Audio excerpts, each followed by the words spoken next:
today's window is fairly straightforward at first, and then it's going to have some fun things going on around it. So I'm going to go with a regular old square shape.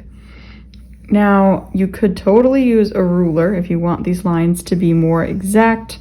I'm not worrying about that today. Helps me to loosen up if I'm not trying to be as exact and just working on keeping my hand steady and stable. So no hard feelings if you grab a ruler to use that. Otherwise, we're just sketching out a square window with 2 panes, and then we're going to divide those panes into larger or into smaller sections for the actual window panes. I like to divide in half first and then in half again. It helps me guesstimate those sizes a little bit better. And even though I made them lines, when I do my pen, I'm actually going to leave a space in the middle so I can actually paint those sections color, not just have them be the black of my pen. I'm going to give it a little bit of a windowsill, but not much. And then we're going to have some sort of vines and plants growing on the building around this window today, but I'm going to do that part all with paint. So I'm going to go ahead and outline my window sketch now, because that's really the main part that's going to have a hard edge for this painting.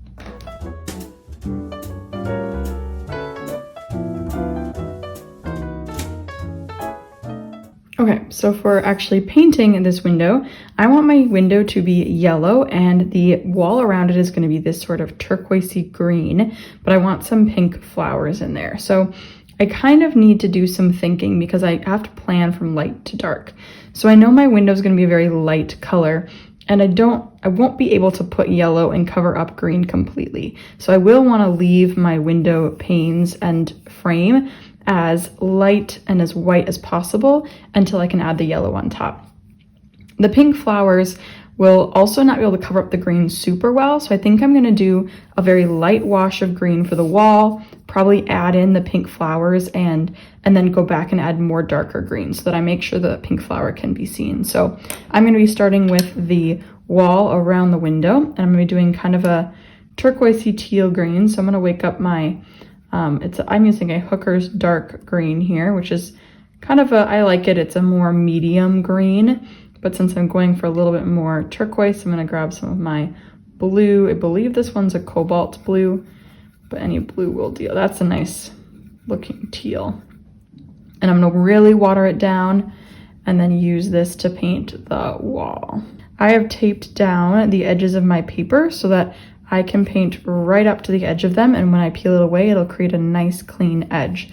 So whenever you are planning on actually painting the whole paper, it's really nice to tape down the edges and have that very satisfying tape peel at the end. One thing I'm really not too worried about is that this might end up looking kind of patchy because I decided to not get it wet first and I'm painting wet on dry. But I know that it also could create a kind of a look like a stucco, where when you actually smear the color on the wall, it does kind of dry in a patchy way. So I'm actually kind of excited to see that will happen naturally with watercolor, just because as the edges dry before I want them to, it's going to create these different sections of colors. You can see I've got this lighter patch up here. Here it kind of dried fast, and then here it's still wet. And I can kind of go back and I can add some more layers to some of those areas, but also I'm going to let that sort of drying pattern be a good thing for this painting. I'm not worrying too much about it. Okay, now I need to make sure this dries before I add the pink flowers. So while it's drying, I'm actually going to put the same green inside the windows, kind of doing a reflection thing. And I want to keep this color scheme going. So I want to repeat this green. Maybe there's a curtain on the inside that has this green tone. My brush is almost a perfect size to just draw little squares because I'm trying to keep my window frame the white of the paper so that I can do a lighter color on it later. So pick a brush that's going to be easy to get inside of these squares.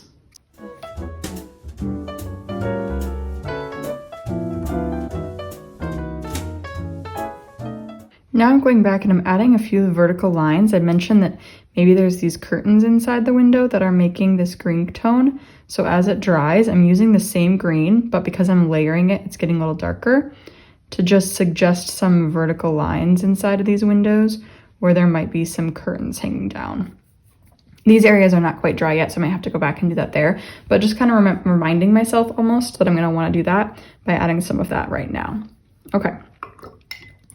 It looks like the wall is pretty much dry, so I'm going to switch to a smaller brush and I'm going to get a pink ready, which is just red. I mean, if you have pink paint, you can use that, but just watered down red is going to be pink because pink is a light red. If I have to, I always keep a white gel pen on hand, and that's what I use for like a bleed proof white. You could also have bleed proof white handy. And I'm just going to, oh, I was wrong. That is not dry, but actually, while it's still a little wet, I'm going to create some blooms of pink that will kind of become like the background flowers. This is one of those things Bob Ross calls a happy accident. It's still wet, so it's still kind of blooming a little bit. And this will create a variety in my flowers where some will look more detailed and more hard-edged, and some will look more blurred and further away. I want this flower vine to kind of come all the way up the side and go across. So I'm showing that direction by placing the dots in the direction I want that vine to grow. I also like to create clumps of dots so that it's not all exactly the same. So some have a lot of dots, some are kind of on their own. So think about how you can create variety based on how many of these dots and the vicinity of other dots of flowers around them, because plants do grow in these kind of bunches. So I'm thinking about that while I paint. Maybe a few will kind of fall down on this side, but they're mainly growing up over on this side of my wall. Just to be safe, I'm going to use my heat gun to dry this all the way. All right, now before I do more of my flowers and branches, I'm going to go back and paint my window yellow because I might have some of my branches go in front of the window, and so I want to have it to be its kind of golden yellow. So I'm doing mostly yellow, maybe a tiny bit of brown, just to keep that yellow a bit more golden. There, it's a bit more of like a thicker, richer yellow, and I'm just going to paint inside my window drawing. If I did get any green inside, when I paint over it with the yellow, I can kind of try to wake up the green and smear and smudge it away. And even though the yellow won't really cover it up, if I'm able to have most of it be yellow, I don't think I'll notice where there was a little bit of green overlapping. So we'll just do our best, and it's okay if there are mistakes because it's all about enjoying the process and having fun. And I actually like the look of a little bit of a messy painting at the end. Those mistakes can sometimes make it look just more handmade. We can really see the person who created it based on how things don't turn out perfect. Now I'm going to use some plain brown for this windowsill at the bottom. Even though the yellow might still be wet, I'm just jumping in and doing it because if they do bleed together, I think it'll be okay just because they're such similar colors. However, you can also just make sure your yellow is dry. And then while I'm still working on the window, I'm going to mix a little bit more brown to create a shadow and just kind of pick some spots, maybe on the inside here where there's some shadow, and I'm just using a more brown yellow to create that shadow and just give it a tiny bit more dimension at the base of these different spots, and maybe even at the right underneath where there might be like form, I mean, wherever there would be shadows. Thinking about that sort of effect and drawing a few extra lines of shadow in there for where the window might open, maybe where there is some detailing on the wood, just suggesting a little bit more variety and texture on that window.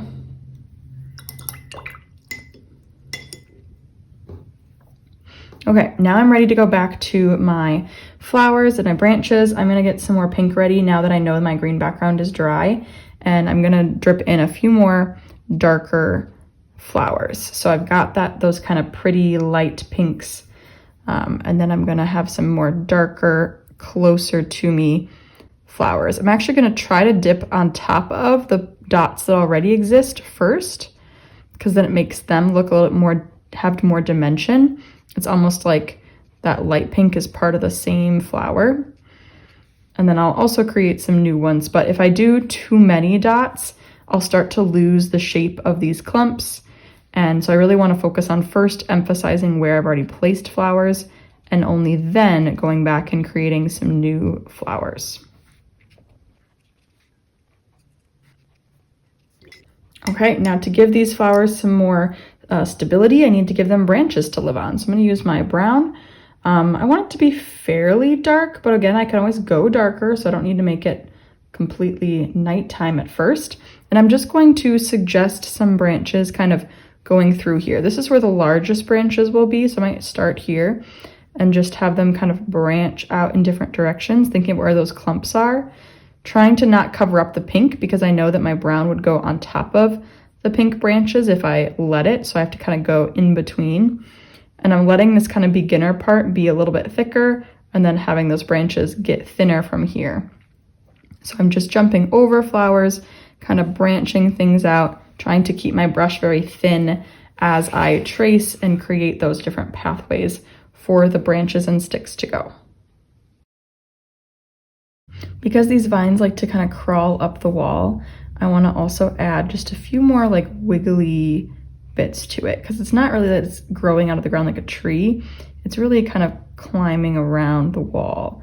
So I'm going to try to really loosely let my brush do a little bit of squiggly lines, like there's those extra little tendrils that like to curl and go around and connect and grab things. So I'm could switch to a smaller brush. I'm just trying to barely tap my paintbrush and really let the tip of it just kind of curl and wiggle around, making some kind of sharp bumpy edges to the lines. And I think that'll bring more reality than just a straight line like I have been doing. I want to try to make it a little more wiggly than how it is so far. It's always a good idea to look, reflect, think about what little changes or what do you feel like is missing, and then try it. It's all about experimenting and having fun. Now that I have my branches and flowers, I do want to go back and add some darker green areas. I think it's pretty washed out right now because that was going to be my highlight. And now I want to go back, mix a bit of a more milky consistency of paint and see if I can add a few shadows to this wall. So kind of going right next to these branches and kind of using this, again, kind of that negative space idea of going around where I've painted things and putting this green in and amongst these leaves. This is where things can get kind of tricky and iffy too. So I really don't know if I'll regret this because this is the point where I could accidentally cover up something, but I'm really hoping this darkness creates a contrast that I feel like it's lacking. And then I want this to kind of slowly fade away as it gets further away from the branches. So I'm going to water down the paint and try to kind of fade it out as it gets lower so that the shadow really feels like it's kind of caused by the branches a little bit. And it, again, it's creating that contrast. So I'm going into finding the negative spaces where I don't have any flowers or branches and dripping in bits of the darker green to make that shadow.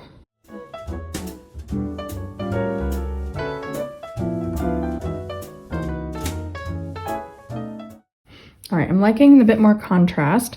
I think once it dries, I will go back and add more pink to kind of cover up the light areas that I missed, but I want to add a little more shadow on my window. So I'm gonna go back with just a little bit of brown and create more shadow at the top here where these vines are really covering up bits of the window.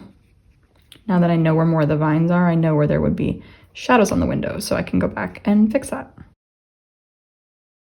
I'm adding a little bit of brown inside my window, kind of for reflection. I'll do that with the pink as well, just barely suggesting that there's a little bit of kind of warp in these window panes where they're catching bits of these plants, or maybe there are some other plants nearby that are similar colors.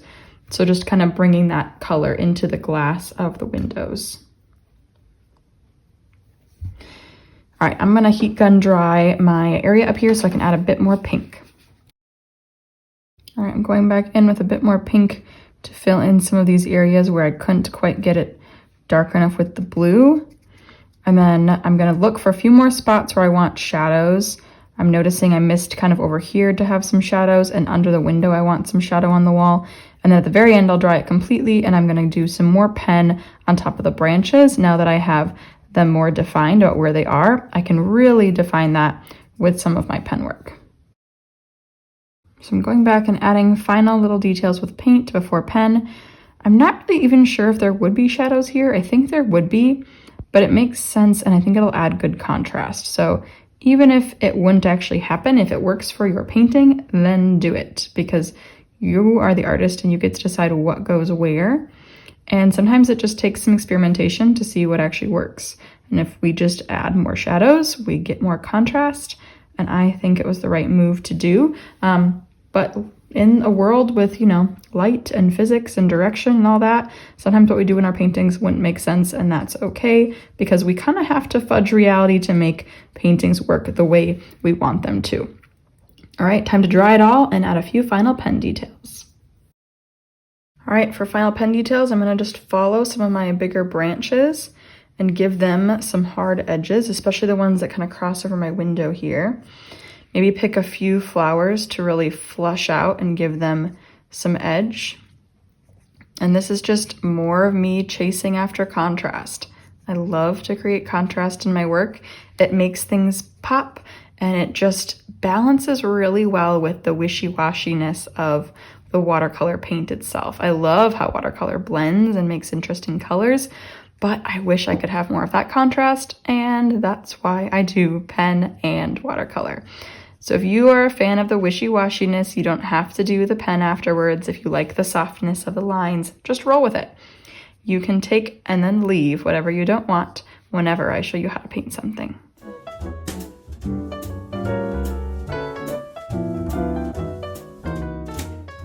All right, I think I like the amount of detail that I did, so now I get to do my tape peel, which is always so satisfying to get those nice clean edges.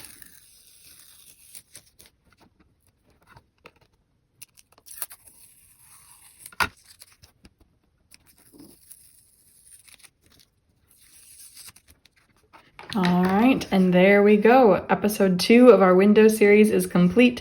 I hope you enjoyed this one. It's really fun to play with color and pick colors that are going to pop against each other, like the yellow and the green really pop together, and the pink is a really fun soft touch. So make sure to like and subscribe so you can see the next episode in this series, and I'll see you next time. Happy painting!